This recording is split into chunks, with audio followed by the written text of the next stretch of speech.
ደስ አለኝ ወግ ነው ማቅረብ የተባሉት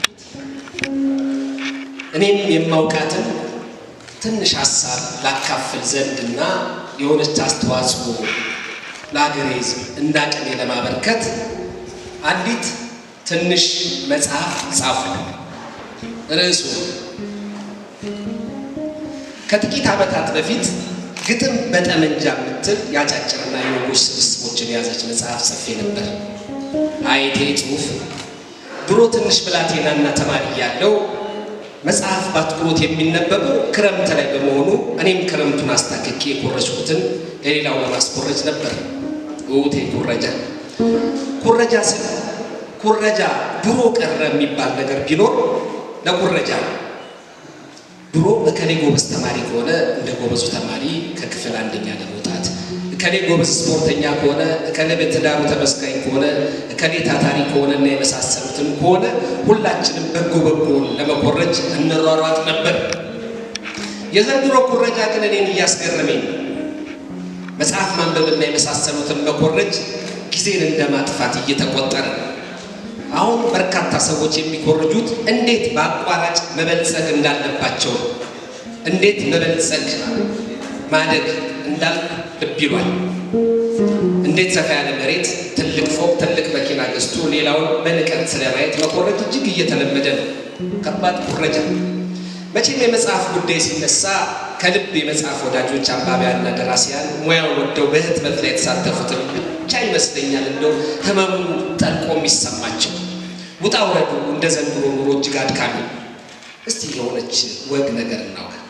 አንድ መጽሐፍ ተጽፎ የተጻፈውን ፍሬ ሀሳብ አንባቢ ዘንድ ሲደርስ ከማየት የበለጠ ትልቅ ደስታ ባይኖርም መቼም መጽሐፉ የታተመበት ትርፉ እንኳን ባይኖር ዋናው ለሚቀጥለው ጊዜ ደራሲው ሌላ ሀሳብ፣ ሌላ አዲስ ነገር ይዞበት እንዲመጣ እንደው ገንዘብ እንኳን ባይኖረው በሞራል እንዳይደነግጥ ኪሳራ ላይ ወድቆ ለቀጣዩ ስራ ስንቅ ነገር ለደራሲው አስፈላጊ ነው።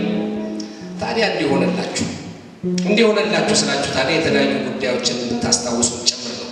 መጽሐፍ ማንበብ ቆይ ሲመቻችልኝ በዚህ ጊዜ አነባዋለሁ ብላችሁ ቀጠሮ የሰጧቸዋቸው የተለያዩ መጽሐፎች ከሻይም ከማኪያቶም ከድራፍቱም ከምኑም ጊዜያችሁን ቀነስ አድርጋችሁ የገዛቻቸውን እንድታነቧቸው በማህበራዊ ሚዲያም ፍቅር የተጠመዳችሁ አሁን በዚህ አዳራሽ እዚህ ዝግጅት ላይ ተገኝታችሁ ፌስቡክ የምትጎረጉሩ ምን ያህል ምርጥ መጽሐፍ እየወጡ ሳታነቧቸው እንዳለፋችሁ እንደው ለአንባቢ ወዳጆቼ ለመጠቆም ነው። እንግዲህ እኔ መጽሐፍ ጽፌ ያጋጠመኝ ጉዳይ እስቲ ላውጋችሁና ተዝናኑበት፣ ከፈለጋችሁ ተናደዱበት፣ ከፈለጋችሁ አዳራሹን ለቃችሁ ውጡበት። ከላይ እንዳልኳችሁ ያቺ እድለቢስ መከራ የበዛባት የወግና ያጫጭር ልቦለድ መጽሐፍ ታትማ ወደ ገበያ ስትወጣ እኔ በወቅቱ ትልቅ ንጉሥ ሆኜ ነበር በደስታ። በልጅነቴ ግን እናቴ ንጉሥ ትሆናለህ አላለች። ተንከራታች አንተ ተንከራተህ ነው የምትቀረው ብላኛለች። አንድ ጊዜ ምን አይታ እንደሆነ አላውቅም። አቤት መጽሐፍ ተጽፏል ማተሚያ ቤት ገብቶ ለሕዝብ ሲቀርብ አንባቢ እጅ ሲደርስ ያለው ደስታ።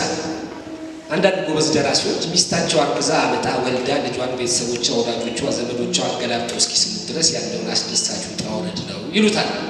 ሀሳብ ማምጣቱ፣ መሰረዝ፣ መዘለሱ ትርፉ ኪሳራ ሳይሆን የተለያየ ደስታን የሚፈጥረው ለአንባቢ ሲደርስ ነው። አንባቢ ካነበቡ ታዲያ እቺ ኮቴ መናና እድለቢስ ግጥም በጠመንጃ የተሰኘች ርዕስ ያላት መጽሐፍ በእኔ የደረሰ በእናንተ ይድረስ በሚያሰኝ አለመመረጥ ጣጣ ተከስቶባት በርዕሷ ምክንያት ነው እርግማን ደርሶባት መጽሐፏ የፖለቲካ እኔም ፖለቲከኛ ተሰኝተ እኔም ብሎ ፖለቲከኛ በመንገድ ላይ መጽሐፏ ዛሬዎች በጥፍ ተሸጠች። ለእኔ እያንዳንዱ ነገር የተለያየ ስሜት ሰጠኝ ነበር። በመጀመሪያ የከሸፈው ምርቃት በሌላ ጊዜ ለየት ባለ ወግ በሚያጽፍ ሁኔታ ተመረቀች። ጎሽ በርታ ያሉኝን ወዳጆቼና የመጽሐፉን አንባቢያን ወገኖቼን ገምጋሚዎቼን አመስግኜ ለሰፊው አንባቢ እንዲደርስ ዳግም በየመጽሐፍ መደብሩ ለማከፋፈል ተነሳው። ከዛ በፊት ግን አንድ ነገር ትዝ አለኝ። መጽሐፏ እድል ገጥሟት በአመቷ በአንድ ትልቅ ሆቴል በተመረቀችበት ወቅት አንድም ወዳት አክስቴ ያለችኝ ነገር ትዝ አለኝ። አቤት አቤት አቤት አቤት አቤት ፍቃዱዬ፣ አቤት አቤት አቤት ወይ አክስትዬ፣ ይሄን ደራሲ፣ ይሄን ተዋናይ፣ ይሄን አስተማሪ፣ ይሄን ተማሪ፣ ይሄን ተመራማሪ፣ ይሄን ሙዚቀኛ፣ ይሄን ዳንሰኛ፣ ይሄን ሰካራም ፖለቲከኛ አይደለም። ሰካራም ነጠላ ሰረዝ፣ ፖለቲከኛ ነጠላ ሰረዝ ነው ያሉት። ምኑ ቅጡ አዳራሹ ሁሉ ህዝብ አስጨበጨበው። አክስትዬ አመሰግናለሁ ብዬ ሳልጨርስ ግን ደግሞ እንደ ፖለቲካ አወራሽ አትበለኝ እንጂ የወረቀቱስ የምን ውስጥ ዋላ እንደው እዚህ ሀገር እኮ ደራሲዎች የኪነ ጥበብ ባለሙያዎች አይበረታቱ ከማበረታታት ይልቅ ኧረ ተወኝ ብቻ ተወኝ። እንደው ግን ምን አለ ያ ሁሉ ጭብጨባ ወደ ብር በተቀየረና ካክስት ከዝናሽ ካጎተ ከነታሪክ ከማዋየሽ የኔን እንኳን ቶ ቀልጦ መሬት እንደተደፋቂ ቤትቿለሁ ከአባትም ዘመዶች ወሰድከውን ገንዘብ በመለስ ስማደግ የተጠሩት አብዛኛው አርቲስቶችና እንግዶች ከመድረክ ላይ ዝግጅቱን ለማቅረብ የተጋበዙትን አርቲስቶች ለማየት እንጂ መቼ መጽሐፍን ገዝተው ገቡ ኤዲያ አለች ምርር ብላ። ምነው አክስቲ እኔ ብዙ ጊዜ መጽሐፍ ምርቃት ላይ ሰዎችን በጣም እታዘባለሁ። ምነው ለመጠጥና ለጥሬ ስጋ ያለ የሌለውን ገንዘብ የሚያወጣ ሁሉ መጽሐፍ ግዛ ሲባል ኪስ ውስጥ ኮብራ እባብ ያለ ይመስል ኪሱ አይገባም። ይገርመኛል። ለነገሩ ንባብስ ከየትኛው መሪ ከየትኛው አለቃ ትማራላችሁ? በይ አክስቲ በይ ከመሪዎቻችን ጋር አታነካኪ። ምነው የድሮውን እንኳን ነፍሳቸውን ይማርሳቸው በጣም አንባቢ ነበሩ። የአሁኑ ጠቅላይ ሚኒስትር በስንት ችግርና ውጥረት መሃል፣ በስንት መከራ መሃል፣ በስንት ስቃይ መሃል ቁጭ ብለው መጽሐፍ ጽፈው የለ ህዝቡ የንባብ ባህል የለውም እንጂ አቃጣሪ ዝም በል አታውራ። ይልቅ እስቲ ሳትፈሩ ጻፉ፣ የሚሰማችሁን ጻፉ። ደግሞ እኮ በደንብ አይቻልም። አዳራሽ ውስጥ የገባው ሰው አብዛኛው መጽሐፉን ገዝቶ አልገባም። እይተው አገረመኝ፣ ሳቁ። አንቺ እንዴት አወቅሽ? የተጠራው እንግዳ መጽሐፉን ገዝቶ እንዳልገባ ከመድረክ ላይ አንድ ፕሮግራም ተካሂዶ እንዳለቀ እጁ እስኪቃጠል ያጨበጭብ ነበራ። ታዲያ መጽሐፉን አጠገቡ ቁጭ አድርጎ ወይ ጀርባው ቀጥቶ አያጨበጭብም? ምን ነው ስንተዋወቅ ይኸው ለጉራም ቢሆን የጋሽ አፈወርቅ በቀለ ከምልሌ ሀሳብ አለ አይደል እንዴ?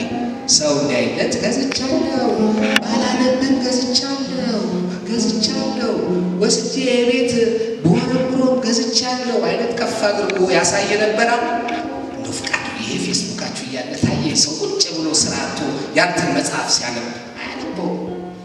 ያው እንግዲህ ግንፍልድ ደግሞ እንዳት እንጂ ደግሞ ሁሉም ፌስቡክ ተጠቃሚ አይደለም። መጽሐፍ ማንበብ የሚወዱ የመጽሐፍ ቀበኞችም ሞልተዋል። እሺ አለ ነገሩ ወረቀትም ተወዷል፣ አንባቢም የለም ሲባል ስለምሰማ ግን ደግሞ ፖለቲካ ወራሽ አትበለኝና የወረቀቱም የቀለሙም ጉዳይ ሾርኒ ነው። ሾርኒ ደግሞ ምንድነው አክስትዬ? አይ እንጃ ብቻ እንደው አፍሪካ በአጠቃላይ የኪነ ጥበብ ስራዎችን ከማበረታታት ይልቅ መደቆስ ነው የምትፈልገው። ስማ እስቲ ዞር ዞር ብለህ ተመልከት። አጠገባችን ጆሮ ጠብ የለም አይደል? ጊዜው ይሆን ለምን ብትለኝ ኪነ ጥበብ ኃይል አላታ። ማድነቅም ማፍረስም ትላለች። በጥበብ ብዙ ማውራት ይቻላል። ብዙ ጊዜ ጥበብ ሲበረታታ ይቻላል። አክስትዬ ምንድን ነው የምትዩ? ምን አባክ ታፈጣለህ? ባለፈው ያን ሁሉ ብር ቼክ አጽፈ ከነምልክቱ ይሄንን እንኳን መጽሐፌን ሸጬ መልስልሻለሁ። መንግስትም ህዝብን ጥበቡን ስለሚያበረታታ መጽሐፉን ይገዛኛል አልክ። ግን ከዛ ቆጥረ ብትሰጠኝ የታል መጽሐፉ የተሸጠው? የታል ህዝቡ ሲያነብ? አሁንም ሌላ ብድር ይጠይቀኛል ብላ በዘዴ ብዙ ዕዳ እንዳለብኝ ሹክ አለች። ይኸውልህ ግን አንድ ነገር ልምከር። ብዙ ከዛ ዘመዶች ልትቆራረጥ ካልሆነ የሆነች ነገር ሰራ አድርገና የተበደርከውን ገንዘብ መልስ። እንደው የትኛው ህዝብ ሲያነብ ነው መጽሐፍ ምትጽፈው? ሁሉም አሰብስፈው እየጠበቁ እንደው ጥበብን ስለምንወድ እንጂ አንተንም ስለምንወድ እንጂ አሁን አንተ ከየትኛው ወሬ ተርፎ ነው መጽሐፍ ምናች አታፍጥም? ይሄ ፍቃዱ ደራሲ ለመሆን ቸኩሏል። የሀገሩን ባህል፣ ወግ፣ ሃይማኖት፣ ፖለቲካ፣ የህዝቡን ብሶት ጠንቅቆ ማወቅ አለበት ያሉ ማለት ነው። ምነው እኔ ገልጾኝ ስለምናገር ነው እንደምታፈጣው? በቃ እንግዲህ ረፈው ልንገር። የከበደ ልጅ ምነው ይውኝ አለ። ምነው የሆነ ነገር ጽፌ ካልታሰብኩ አለ። ምነው ለመታየት ይሯሯጣል ይለዋል። ረፈው መጽሐፍ ለመጽሐፍ ብዙ ማንበብ አለበት ያሉ ማለት ወሬኛ ማትረቡ ባያቸው። አንተው በቀጣዩ መጽሐፍ ስማቸውን ጠቅሰህ ወሬኛ ማትረቡ በላቸው። ለነገሩ ለሚቀጥለው መጽሐፍ መቼም ራስህን ችለህ እንጂ ከኔ ምንም ገንዘብ አትበደርም። አንድ ነገር እንድትገነዘብልኝ የምፈልገው ምንም ነገር ከትርፍ ጋር ሲሆን ነው ጥሩ። ስማ እውቅና ብቻውን ክትፎ በጣም አይሆን፣ ጭብጨባን ብቻውን ባንክ የተቀመጠ ሚሊዮን ብር አይሆን። አይተናል እኮ ካንተ በእውቀትም በችሎታም ስንት የተጨበጨበላቸው፣ አንዴ ለጣና አንዴ ለሀገር፣ አንዴ ለአባይ አንዴ ለእምቦጭ አንዴ ለእንቦጭ ለሀገራቸው ሰርተው ስንት የሞቱ ደና ቀብር እንኳን ሳይፈጸምላቸው አፈር ነህና ወደ አፈር ትመለሳለህ ተብለው እንዳልባሌ ሲረሱ ወይ አክስቴ በቃሽ ተይ የተበደርኩሽን ብር በቃ ድንጋይ ፈልጬ ቢሆን እመልስልሻለሁ። ድንጋይ የደፋል ኮብልስቶን ልፍለጥ እንዳትለኝ። እሱ ስራ እኮ አሁን በማስተርስና በዲግሪ ደረጃ ሆኗል። ለነገሩ ድንጋይ ልፍለጥስ ብትል ኬት ይመጣል? ሁሉም ድንጋይ እሻዬ ተወቻ። ብዙ ክፉ ደግ አንነጋገር። አንድ ጊዜ እንግዲህ አንገቴን እያስደፋችኝ ወደ ወጌ ልመልሳችሁ። መጽሐፏ የራሴን ስሜትና ቁም ነገሮች የመሰሉኝን ጉዳዮች ለመግለጽ የሞከርኩባት በርዕሷ ምክንያት ብቻ በገምጋሚዎች ፖለቲካ የተባለች፣ በእኔ አታይ ግን ፖለቲካ የሚባል ነገር በደጁ ያላለፈባት ናት። አክስቴ ግን መጽሐፉን አንብባ ብዙ ነገር ብላለች። የራሷን ግምገማ ሰጥታለች። ስማ የእኛ ሰብአዊ መብት ተሟጋች፣ የእኛ ማንዴላ፣ የእኛ ጋንዲ፣ የእኛ ባለቅኔ አሁን ለምሳሌ ከኤርትራ መልስ ብለህ ርዕስ የሰጠው ጽሁፍ መሰል ጽሁፍ የኤርትራን ታላላቅ ባለስልጣናት ሚኒስትሮችን ለማሸበር የሞከርኩበት የእኛኑ ባለስልጣናት በነገር መቀርደድ አይደለም።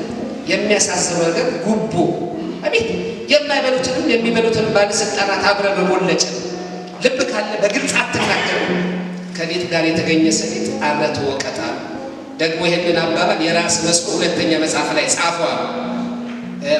የኢትዮጵያ ሕዝብ ተረት ነው። እሺ አንዳንድ ጊዜ የሆነ ግሩፍ ያመጣችሁና አደገኛ ፖለቲከኛ፣ አደገኛ አክቲቪስት፣ አደገኛ ተናጋሪ ሆናችሁ ትገኛላችሁ። ልክ እንደኔው አክስት። ታዲያ ቀን የሆኑ ሰዎች ተባበሩኝና ድንገት ፖለቲከኛ ያው የፖለቲካ መጽሐፍ ጸሐፊ ሆኜ ቁጭ ይህንን ድል ያስገደደኝ ለመጽሐፉ ርዕስ ብያወጣሁት ግጥም በጣም መንጃ የተሰኘው ርዕሱ ነበር። ግን ስንት የተወራበት ርዕስ እልም ያለ የሁለት ጓደኛሞች የጦር ካምፕ ጠባቂና የአንድ ተዋናይ የጓደኝነት ታሪክ ነበር። በእርግጥ መጽሐፉን እንዲያነቡ የሰጧቸውና ታላቁን አዳራሽ በፕሮግራም እንዲሰጡኝ እንዲያከራዩ የጠየኳቸው ሰዎች 21 ቀን ሙሉ መስተጓጎል በመቻሉ አላዘንኩባቸው፣ ታዘብኳቸው እንጂ እንዲህ ያንዳንዱ አስቸጋሪ ትዕይንት ሌላ አዲስና ጣፋጭ ትዕይንቶችን እየወለደ መጣ። መጽሐፉን ለተለያዩ የመጽሐፍ ማከፋፈያ መደብሮች አከፋፈሉ። ነዳጅ ሞላልሃለሁ ብዬ በሱ መኪና መጽሐፉን ለባለ መጽሐፍት ቤቶች አከፋፈል ነው። ጓደኛዬ ነዳጅ ልቅዳል ስለው ኧረ በፍጹም ምን ነው ጓዴ፣ የደራሲ ጓደኛ መባል ራሱ ለኔ ደስታዬ፣ ያንተ መጽሐፍ በመኪና ውስጥ ማድረጌ ብቻ ኩራቴ ነው እንዳላለኝ የሆነ ጊዜ ካፌ ውስጥ በሆነ ሐሳብ ስንጋጭ ሰማ አንተ እኮ እኔን መናገር የለብህም፣ እኔ እኮ ባለውለታ የኢትዮጵያ ሕዝብ ተጠይፎ እንቅፍ ብሎ አልገዛም አላነብልህም ያለን መጽሐፍ ምንም ሳይመስለኝ እኮ በመኪና ጭኜልሃለሁ ብሎ ሞራል ይነካው። እንግዲህ ደራሲ ብዙ ግፍና መከራ ይደርስበታል። እንዴ ራሴ ደራሲ አልኩ እንዴ? ብዙ የሚጽፉና የሚያሳትሙ ደግሞ ብዙ ግፍና መከራ ተቀባይ ናቸው። በተለይ ድርሰትን ለንግድና ለትርፍ ካልሆነ አልነካትም እንደሚሉት እንደነ ወበጸቀጠ ቀጭብር በምህጻረ ቃል ምን ስም አስጠራኝ። አሁን ይህንን ጉዳይ ጮክ ብዬ የማጫወታችሁ ምናልባት ለእናንተ ትምህርት ቢሆን ጊዜውም ስላለፈ መጽሐፉን የሚያተሙልኝ በዱቤ ቀሪ ገንዘባችንን ስላልከፈልከኝ ማንቁርትን አናንቅም ስላሉኝ ነው። 18 የወግና ያጫጭር ልቦለድ ሀሳቦች የያዘው መጽሐፍ 2 ጃምቦ ድራፍት በማይገዛ ገንዘብ ዋጋውን ከጀርባ ለጥፌበት መጽሐፌን የሚያከፋፍሉልኝ ባለመደብሮች በደንብ ተጠቃሚ እንዲሆኑ አድርጌ መጽሐፉን ሸጠው በወርም በ2 ወርም ሂሳብ እንድናደርግ ተስማምተን ተለያየን። ለበርካታ መጽሐፍት መደብር መጽሐፉን አከፋፍዬ እንደ እርጉዝ ሴት ቀን መቁጠር ጀመርኩ። እንግዲህ ቀን የምቆጥረው ቆጥሮ የሚሰጡኝን ብር እኔ ደግሞ በተለይ እያልኩ ለመቁጠር ነበር። ሰው እኮ የላቡን ዋጋ ሲቆጥር ደስ ይለዋል። አንዳንድ ሰው ያለፋበትን ይቆጥር የለም። ወዳጆቼ በተለይ መጽሐፍ አንባቢዎችና የመጽሐፍ ወዳጆች እንዲሁም ደራሲያን ልብ እንድትሉልኝ የምፈልገው እጅግ የተባረኩ የሰውን ሀቅ የማይፈልጉ ከራሳቸው ገንዘብ ውጭ የሌላ ሰው ገንዘብ ያልሰሩበት ያለፉበት ቅንቅን የሚሆንባቸው እጅግ ሀቀኛ ባለ መጽሐፍ መደብሮች ኢትዮጵያኖች እንዳሉ ሁሉ በሰው ላምና በሰው ሐዘን ለቅሶ የሚዝናኑ ሞልተዋል። አሁን ሐዘንና ስቃይን መመልከት እንደ ቀሽም ተከታታይ ቴሌቪዥን ድራማ እየተለመደ መጥቷል። አንድ የመጽሐፍ መደብር ገባው። አቤት ትህትና! አቤት ትህትና!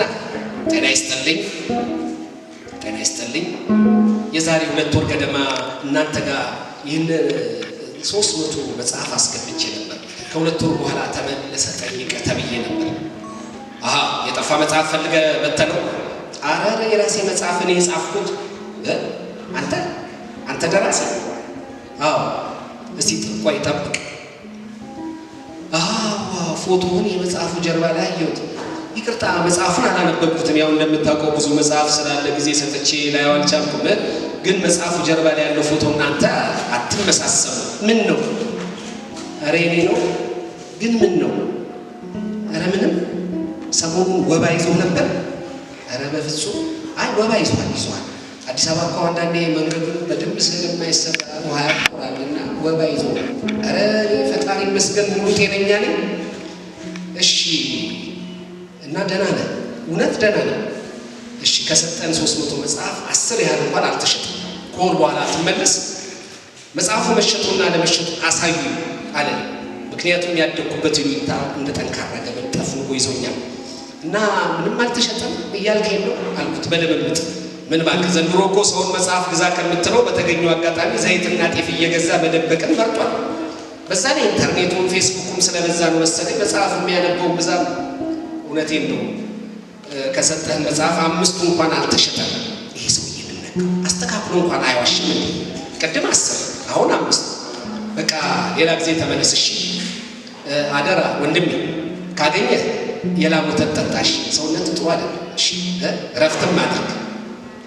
የኢትዮጵያ ሕዝብ ምን ነካው? መጽሐፍ የመውደዱ ልምዱ ምን ሴጣን ወሰደ? ለነገሩ ኑሮና ፖለቲካው እያጀዘበው ነው መሰለኝ። ሌላው ቢቀር እንዴት የኔን መጽሐፍ አያነብም አለን መቼ። እሺ የኔ ወንድም መቼ ልምጣ? በቃ የሆነ ቀን ትንሽ ቆየት ብለህ እና አዘናግተህ የሆነ ቀን የተመቸ ቀን ተመለስ አይሻልም? እንዲህ አይነት ሁኔታዎች 1፣ 4፣ 5 ቦታዎች ሲደጋገም ቢያንስ በየመጽሐፍ መደብሩ የኔ አሻራና የኔ ሀሳብ ያለበት መጽሐፍ መኖሩ ራሱ ተስፋ ሰጠኝ ብዬ ራሴን አጽናናሁ።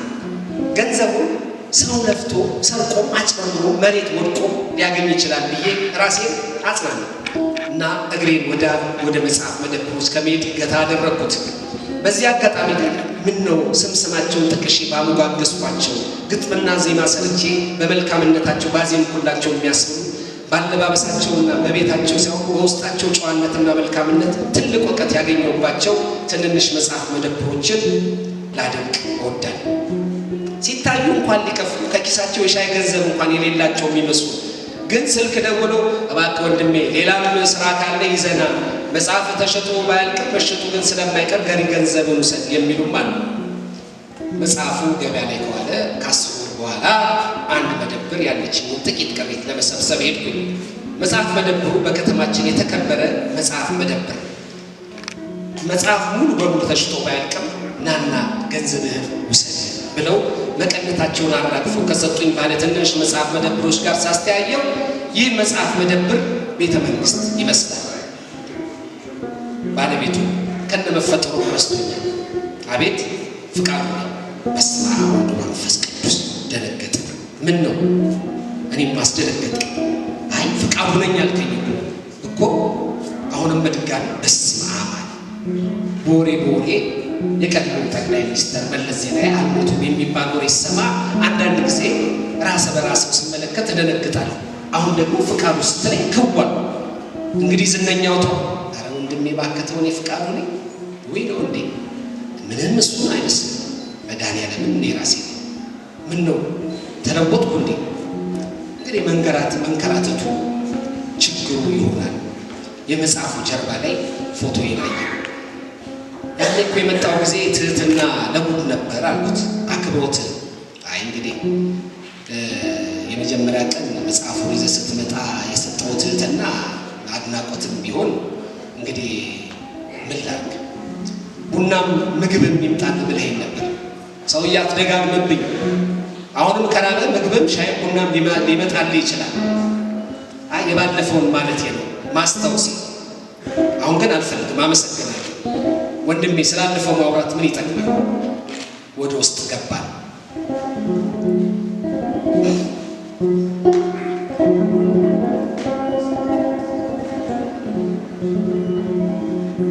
እሺ ወንድሜ እንግዲህ የለፋውበትን ገንዘብ ትሰጠኝ ለመውሰድ ነበር አመጣጥ እንጂ ካንተ ጋር ክፉ ደግ መነጋገር አልፈልግም። ግን በቃ ሁኔታ እንዳየው አንተም ሳትቸገር የቀረ አይመስለኝም። ለመስጠት ስትፈልግ ውቃቢ አምላክ እሺ ሲል ትሰጠኛለህ። ንዴቱ ፊቱ ላይ ጎልቶ ወጣ። ለካ አሳስበው በአዲስ አበባ በአዲስ ቀን ተናግሬ ይኖራል። እንደዛ ሲያመላልሰኝ የነበረው የመጽሐፍ መደብር ይኸው እስከ ዛሬ ድረስ የመጽሐፉን ገንዘብ አልሰጠኝም። እኔ በቃ ካልሰጠኝ እንግዲህ በሚመች ሰዓት ትሰጠኛለህ ብዬ ወጣሁ። ይኸው እስከ ዛሬ በኖኪያ ሞባይል ስልኬ ላይ እየደወለ ኧረ በሕግ አምላክ እንደው በምታምነው ሁሉ ለምንሃለው ገንዘብህን ውሰድ ወይም የባንክ አካውንት ላክልኝ ይለኛል። ኧረ እኔ የማስቀምጠውም የማውጣውም ገንዘብ የለኝም፣ ስለዚህ የባንክ ቡክ የለኝም እለዋለሁ። ኧረ ተው እንደምን ብለህ የባንክ ቡክ አውጣ፣ ቀስ ብዬ እወስዳለሁ። ደጋግሜ ስመጣ ተስገብግበሃል ብለኸኝ ምን ያስገበግበኛል? ያው አንተ እንዳልከው እኛ ኢትዮጵያውያኖች ዓለም የሚያውቀን ዓለም የሚያደንቀን ባለመስገብገባችን አይደል እለዋለሁ። ሳቅ እያለን ፈገግ እያለን ይህን ጊዜ እናልፈዋለን። እግዚአብሔር ይስጥ።